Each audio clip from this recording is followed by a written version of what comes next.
রায়হান আহমদ, সভাপতি প্রতিষ্ঠাতা বিশ্ব মানবাধিকার রক্ষা সংঘ। আজকে আমরা এসেছি ব্রাহ্মণবাড়িয়া শহরের পাশে মোরাইলের পাশে কালাইসিপাড়া।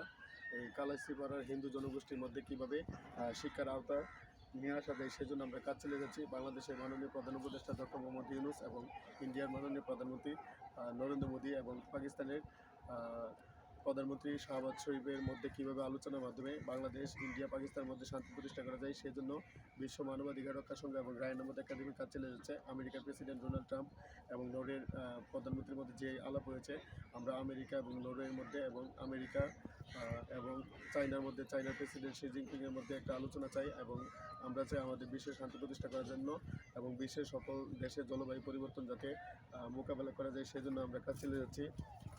এখানে দর্শক তিতাস নদীর পাড়ে জেলেরা মাছ শুকিয়ে দিচ্ছে।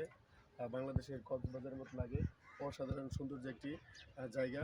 আমরা চাই এই জেলেদের যে সন্তান তারা পড়াশোনা করে Dhaka university, Chittagong university, BUET, Rajshahi university সহ আমেরিকার হার্ভার্ড বিশ্ববিদ্যালয়, ক্যালিফোর্নিয়া বিশ্ববিদ্যালয়, স্ট্যানফোর্ড বিশ্ববিদ্যালয়, পেনসিলভেনিয়া বিশ্ববিদ্যালয়, আলাবামা বিশ্ববিদ্যালয় এবং ব্রিটেনের অক্সফোর্ড বিশ্ববিদ্যালয়, কেমব্রিজ বিশ্ববিদ্যালয়ে পড়াশোনা করুক। আমরা মানুষে বৈষম্য চাই না, আমরা চাই সম অধিকার। সেই জন্য বিশ্ব মানবাধিকার রক্ষা সংঘ এবং আমি রায়হান আহমদ কাজ চালিয়ে যাচ্ছি। আমরা আজকে ঋষিপাড়া এই হিন্দু পাড়াতে ঘুরবো এবং সকল অভিভাবকদেরকে কীভাবে তাদের সন্তানকে শিক্ষার আওতায় নিয়ে আসা যায় সেজন্য আমরা প্রচারণা চালিয়ে যাব এবং বিশ্বের সকল দেশে বর্ণ বৈষম্য যাতে না হয়।